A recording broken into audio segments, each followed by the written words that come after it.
नमस्कार प्यारे बच्चों, मेरे YouTube चैनल सबल एजुकेशन में कक्षा 12 हिंदी कोर के विद्यार्थियों का बहुत बहुत स्वागत है। आज की कक्षा में हम आपके काव्य खंड की कविता गजानन माधव मुक्तिबोध की रचना सहर्ष स्वीकार है पढ़ने और समझने जा रहे हैं।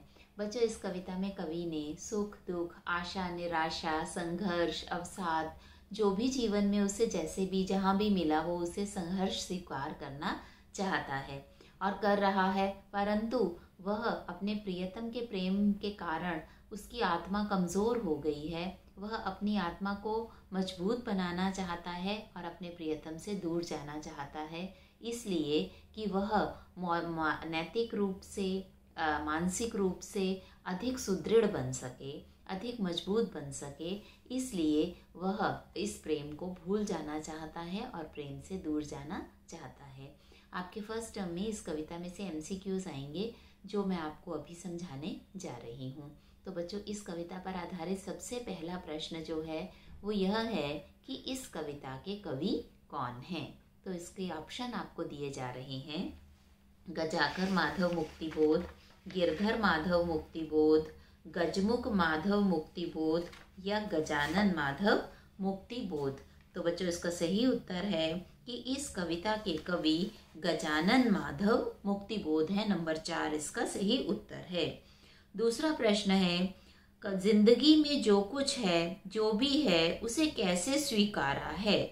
तो आपको ऑप्शन दिए जा रहे हैं: नंबर 1 सहज, नंबर 2 सरोष, नंबर 3 संवेद, नंबर 4 सहर्ष। तो सही उत्तर इसका है नंबर 4। कवि कहता है जिंदगी में जो भी मिला उसे उसने सहर्ष, सहर्ष मतलब हर्षपूर्वक, खुशीपूर्वक स्वीकार किया है। प्रश्न नंबर 3 है, कविता में गरीबी को कैसा बताया गया है। आपके ऑप्शन है: नंबर 1 शर्मीली, नंबर 2 सुखदायक, नंबर 3 गर्बीली, नंबर 4 दुख भरी। तो यहाँ सही उत्तर नंबर 3 है। कविता में गरीबी को गर्बीली बताया गया है। प्रश्न 4 है, कवि के भीतर क्या है। नंबर 1 आत्मचिंतन, नंबर 2 मीठे पानी का झरना, नंबर 3 स्मृतियां, नंबर 4 सांसारिक उलझने। तो सही उत्तर है कवि के अंदर मीठे पानी का झरना है।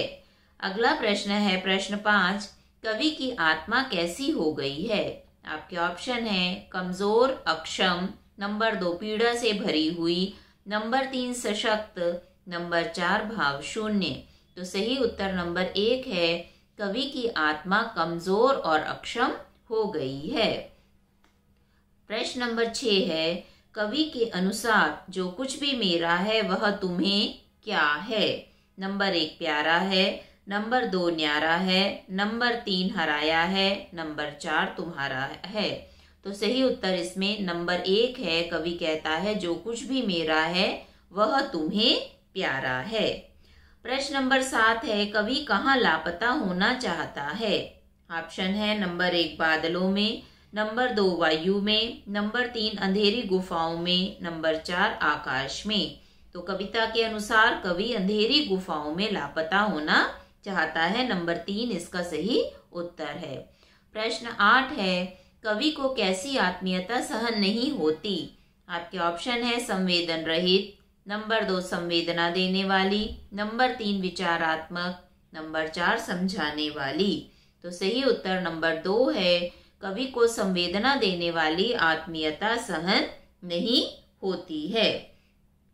उसके बाद 9 नंबर प्रश्न है, भीतर की सरिता से कवि का क्या तात्पर्य है। ऑप्शन है: नगर के बीच बहने वाली सरिता, घर के बाहर बहने वाली सरिता, हृदय की सरिता, शरीर की सरिता। तो इसका सही उत्तर नंबर 3 है। भीतर की सरिता से कवि का तात्पर्य हृदय की सरिता है। हृदय मतलब हमारे अंदर, भीतर जो भाव हैं उसका यह तात्पर्य है हृदय की सरिता। प्रश्न 10 है, ममता के बादल कैसे होते हैं। नंबर 1 प्रेम के, नंबर 2 गर्जना के, नंबर 3 हर्ष के, नंबर 4 दुख के। तो बच्चों, ममता के बादल प्रेम के बादल होते हैं। 1 नंबर इसका सही उत्तर है। प्रश्न 11 है, कवि किससे भयभीत है। नंबर 1 भविष्य से, नंबर 2 शासन से, नंबर 3 वर्तमान से, नंबर 4 भूतकाल से। तो सही उत्तर यहाँ नंबर 1 है। कवि भविष्य से भयभीत है, उसे भविष्य की चिंता है। प्रश्न 12 है, भीतर की सरिता का अर्थ है नंबर 1 क्रांति, नंबर 2 मनोभाव, नंबर 3 अशांति, नंबर 4 शांति। तो भीतर की सरिता बेटे, कवि ने भीतर की सरिता का अर्थ भीतर के मनोभावों से लिया है। उत्तर 2 इसका सही आंसर है। जो कवि के मन में भाव चल रहे हैं उसी को उसने भीतर की सरिता कहा है। प्रश्न 13 है, सहर्ष स्वीकारा है कविता में बहलाती सहलाती आत्मीयता क्या नहीं होती है। आपके ऑप्शन है जहरीली, नंबर 2 फालतू, नंबर 3 बर्दाश्त, नंबर 4 कम। तो यहाँ सही है नंबर 3 ऑप्शन। कवि को ऐसी आत्मीयता जो बर्दाश्त नहीं होती है। प्रश्न 14 है, सहर्ष स्वीकारा है कविता में कवि ने अपनी प्रियतमा के चेहरे की तुलना किससे की है। आपके ऑप्शन है नंबर 1 चांद से, नंबर 2 आकाश से, नंबर 3 कमल से, नंबर 4 बादल से। तो कवि ने अपनी प्रियतमा के चेहरे की तुलना चांद से की है। प्रश्न 15 है, सहर्ष स्वीकारा है कविता के अनुसार ममता के बादल की मंडराती कोमलता कहाँ पर रहती है। ऑप्शन मिल रही हैं सर्वत्र, नंबर 2 इधर, नंबर 3 भीतर, नंबर 4 बाहर। तो सही उत्तर यहाँ पर है भीतर। ऐसे बादलों जो हैं वो कहाँ कवि को मिल रहे हैं, अपने भीतर। प्रश्न 16 है, कवि से क्या नहीं सहा जाता है। नंबर 1 धूप में खड़े होना, नंबर 2 गहन अंधकार, नंबर 3 रमणीय उजाला, नंबर 4 शोर शराबा। तो बच्चों इस प्रश्न का सही उत्तर है कवि से रमणीय उजाला नहीं सहन होता है। प्रश्न 17 है, सहर्ष स्वीकारा है में गरीबी को माना गया है। नंबर 1 गर्वीली, नंबर 2 रंगीली, नंबर 3 शिकारी, नंबर 4 शापित। तो यहाँ गरीबी को गर्वीली माना गया है। गर्वीली गरीबी का विशेषण के रूप में यहाँ पर दिया गया है शब्द। प्रश्न 18 है, पाताली अंधेरे की गुफाओं में विवरों में, यहाँ विवरों का क्या अर्थ है। नंबर 1 गुफा, नंबर 2 बादल, नंबर 3 बिल, नंबर 4 शिवर। तो यहाँ पर विवर शब्द का अर्थ बिल से है। बिल उसके लिए प्रयोग शब्द यहाँ पर सही उत्तर है। प्रश्न 19 है, कवि ने अंधकार को कैसा कहा है। आपके ऑप्शन है पूर्वी ध्रुवी, नंबर 2 पश्चिमी ध्रुवी, नंबर 3 दक्षिणी ध्रुवी, नंबर 4 पश्चिमी ध्रुवी। तो कवि ने अंधकार को दक्षिणी ध्रुवी कहा है, अर्थात जैसे दक्षिण ध्रुव पे अंधकार रहता है उससे ही कवि ने अंधकार की तुलना की है। प्रश्न 20 है, मुक्तिबोध का जन्म किस वर्ष में हुआ था।